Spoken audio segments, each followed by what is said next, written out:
pessoal, bom dia, tudo bem? Sejam bem-vindos ao canal Daniel Lopes. É um prazer e uma honra contar com a sua audiência. Eu digo para vocês, pessoal, o negócio tá tenso. Tá tenso porque, antigamente, eles diziam que o Brasil nunca ia ser uma potência se não tivesse desenvolvido muito bem o seu sistema de defesa, investido ali na sua área de defesa, se tornando forte. Porque o Brasil tem um tesouro gigante e esse tesouro é não apenas a nossa floresta amazônica, mas também hoje a nossa energia e hoje o nosso alimento, a nossa produção alimentícia. É claro que hoje, depois desse conflito lá em Kiev, o Brasil muda completamente no cenário. E nós estamos diante de um mundo completamente diferente nesse sentido.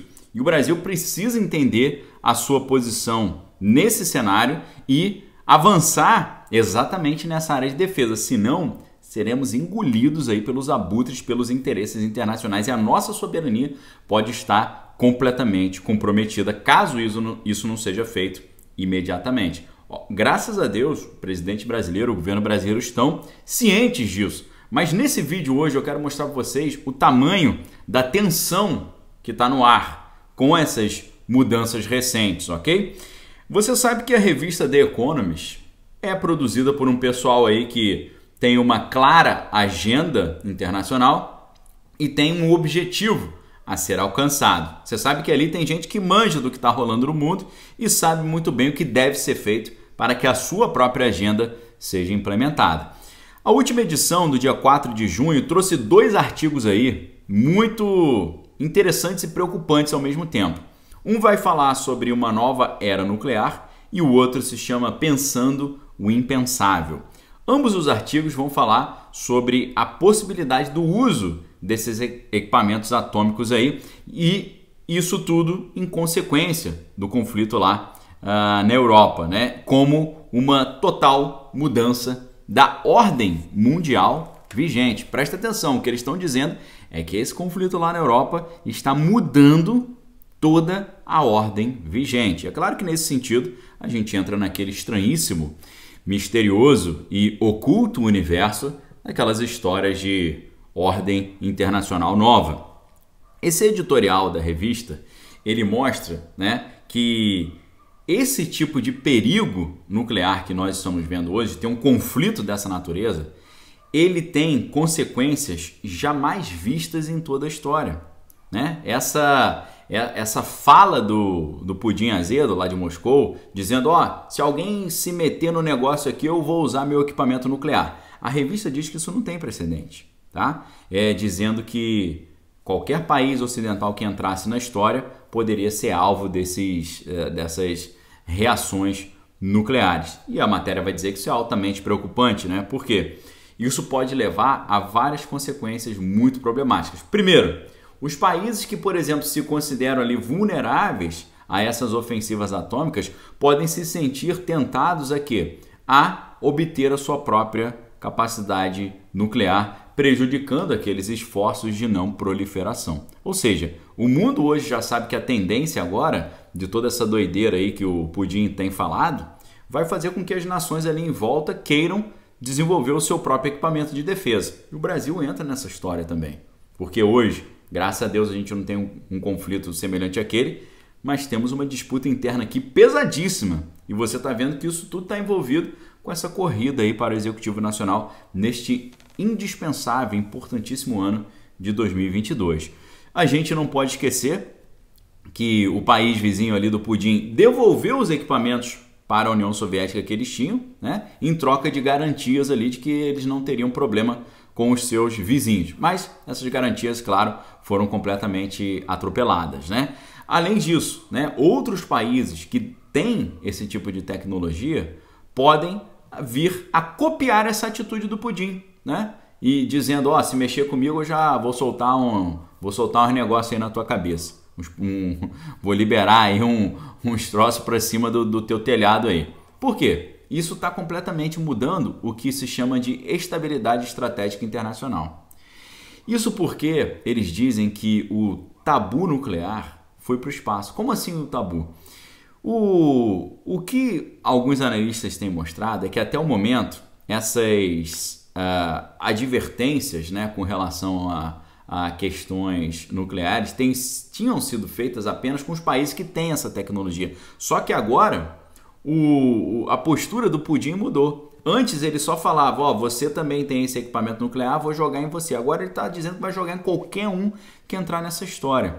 Isso aí traz uma total mudança naquilo que se entende por conflito convencional. A conclusão dos dois textos aí é que essa atual ordem internacional, que é baseada em alguns acordos e tratados ali, ela está praticamente superada, ela foi para o espaço. Porque existe um tratado de não proliferação de equipamentos nucleares que determina que os países não possuidores desse equipamento não vão querer almejar esse tipo de tecnologia. E tem um outro tratado que é um acordo entre os países para que eles não fiquem fazendo experimentos e testes com esse tipo de equipamento. Só que aí o negócio muda completamente agora com esse papo aí dessa confusão lá na Europa. Por quê?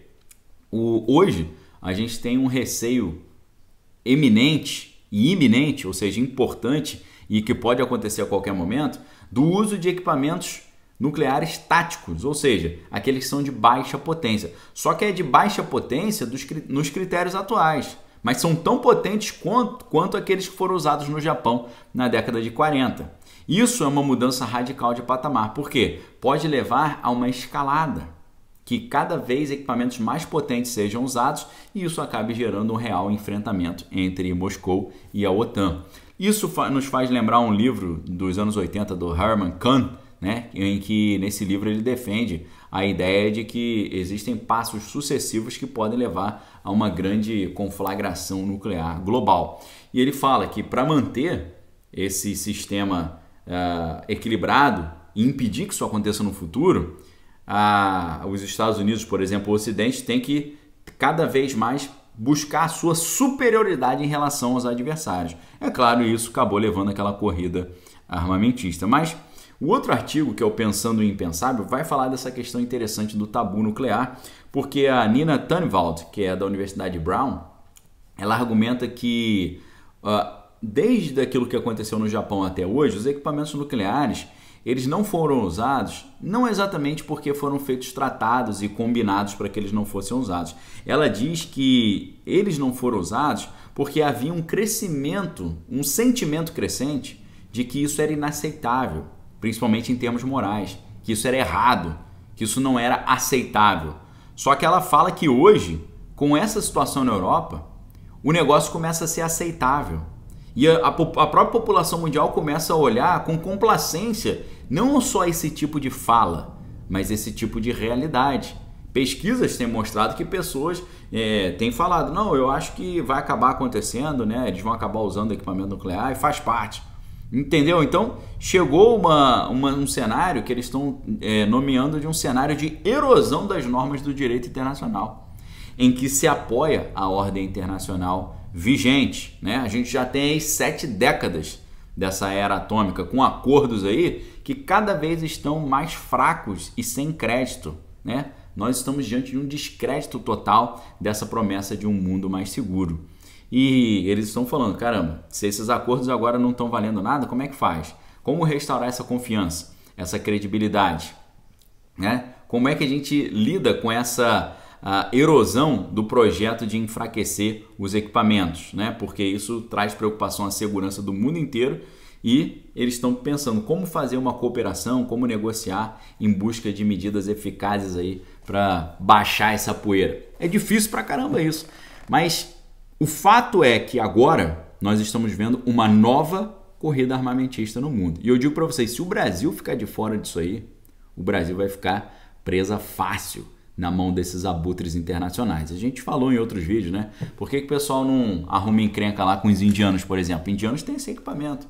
Por que ali quando dá uma encrenca com o Dragão do Oriente, a gente teve encrencas aí recentes ali na parte onde as duas nações se tocam, ali ó, onde eles estão ali disputando território, teve encrenca entre eles. Por que o Dragão já não chegou querendo botar moral? Porque eles sabem que os indianos têm esse equipamento. Então, quando o cara tem esse equipamento, ninguém quer arrumar encrenca. Infelizmente, hoje o Brasil, em termos de riquezas naturais e riqueza potencial, o país mais rico do mundo, se a gente não conseguir mostrar essa firmeza a nossa soberania fica em jogo aí. Eu quero saber o que você acha disso. Que a gente tem que desenvolver esse tipo de equipamento para poder garantir a nossa soberania? Pelo menos é o que muitos estudos mostram, que é o passo que falta para o Brasil efetivamente virar uma superpotência, é ele ter esse tipo de voz no cenário da segurança em âmbito internacional. Quero ouvir sua opinião, deixe sua opinião aqui embaixo. Forte abraço, fique com Deus. Examine todas as coisas, retém que é bom. Daqui a pouco, às 9h15, vamos continuar nossos estudos lá no meu Instagram, daniel.lopes, Desconstruindo a Revolução Cultural. A gente vai falar sobre marxismo e esquizofrenia. Vale muito a pena você participar conosco. Aulas gratuitas, ao vivo, abertas para todo mundo. Venham participar. Me segue aqui embaixo, vou deixar aqui embaixo primeiro o link daniel.lopes no Instagram, ok? Um abraço a todos, fique com Deus. Examine todas as coisas, retém que é bom. Quero ouvir sua opinião. Você acha que se a gente tiver esse tipo de equipamento, ninguém mexe com a gente? Garantimos a nossa soberania e abaixamos a bola desses abutres? Me diz aí se você acha que é um bom caminho. Um abraço, fique com Deus, excelente semana, até mais.